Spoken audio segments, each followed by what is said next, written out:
The same thing he's been telling the state for months. He promises the tires will be cleaned up, but state environmental officials aren't buying it, and they've launched a criminal investigation.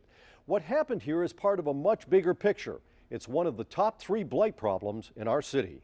Meet the CEO of Beals Rubber Recycling. Henry Ross is his name, and tires are his game. Problem is, Ross didn't recycle squat for months. Check out this mess he left in northwest Detroit. A massive pile of used tires stacked 12 feet high. They were supposed to be recycled, but Ross just dumped them here, and the building is full too. There are at least 52,000 tires here, according to the State Department of Environmental Quality, known as DEQ. I wanted to ask you about the tires you dumped up on Linden. Tires? Yeah. Man, in mine, man, get out my face today. Well, tell me, why did you dump all those tires up there? Because I'm selling them, man. Selling them to who? I got a couple of buyers. Where? I don't have to tell you that. I got a couple of buyers that I'm selling my tires to. The truth is, there are no buyers. Someone will have to pay to clean up this mountain of rubber carcasses, and it'll probably be you and me. More on that in a minute. Right now, let me explain what's supposed to happen to used tires and how Henry Ross played the system to pocket a wad of cash. When you have new tires put on your car, the state has a system for tracking and recycling the old ones. Retailers turn over your used tires to a DEQ registered hauler.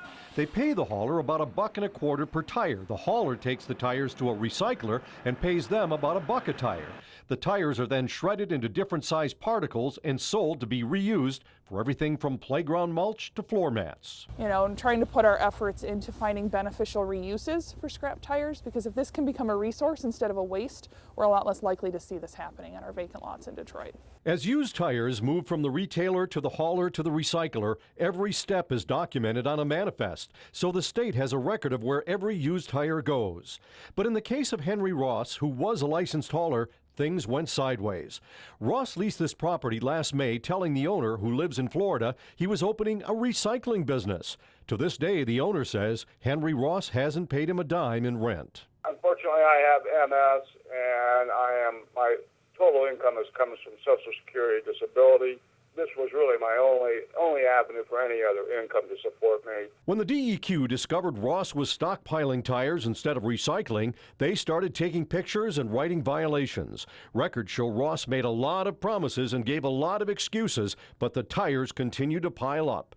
As pressure mounted, Ross told the DEQ he was paying this certified recycler to pick up the tires and take them to his shredders. I think he paid me one time, and then I took 7 loads that I didn't get paid for.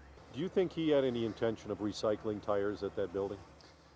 No. He was going to need me to pay me, and then he was going to do this, and he was working on this, and his mother died. I mean, it's one story after the other, the same as he told the DEQ. And Ross is still making promises. How are you going to get anybody to take them? I sold them, bro. All who? of them. I don't have to tell you that. Well, why don't you? Then it'd be the end of the story. Okay, you know what you do? Give me 2 months, and they're gone. But the DEQ has been on this guy for months and gotten nothing but promises. This big pile of tires begs the question. If Ross was registered by the DEQ, why did they wait so long to stop him? Sometimes people choose to not comply with the law, and we have a process. They have their due process that they go through before we can put them on notice and revoke their hauler registration. Henry Ross's pile is a big one, but it's just one of many. Vacant lots and buildings across the city are stuffed with used tires, and it's tough to stop. There's a big incentive for tire retailers to cut corners. Remember, it costs $1.25 to get rid of a tire legitimately.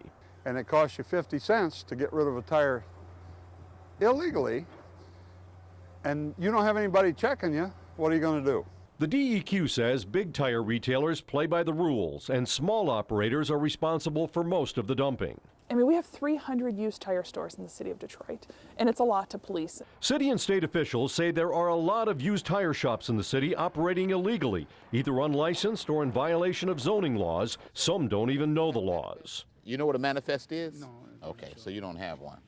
All right. So the Detroit Buildings and Safety Department is helping DEQ fight dumping by shutting down illegal tire shops until they follow the law. All right, well, we're going to close this lot. We're going to put a padlock on this gate. As for Henry Ross, he's no longer a legal hauler. He allowed his registration to lapse just as the DEQ was moving to revoke it. Now the state has launched a criminal probe. Joe Cross says he lost his income, his building has been stripped, and the taxes are piling up. He's probably going to have to walk away, which is what Henry Ross did when he finally had enough of my questions. Can you get out my face with that camera? No, he can't. We're a public place. Joe Cross never got a dime from you, man. And he doesn't think he ever will. Right now, Joe Cross is responsible for the cleanup on his property, but he doesn't have the money, and if he walks away, it becomes the city's problem. Then the city will get a grant from the state to clean up the site, which means we all wind up paying for it. I'm Scott Lewis, 7 Action News.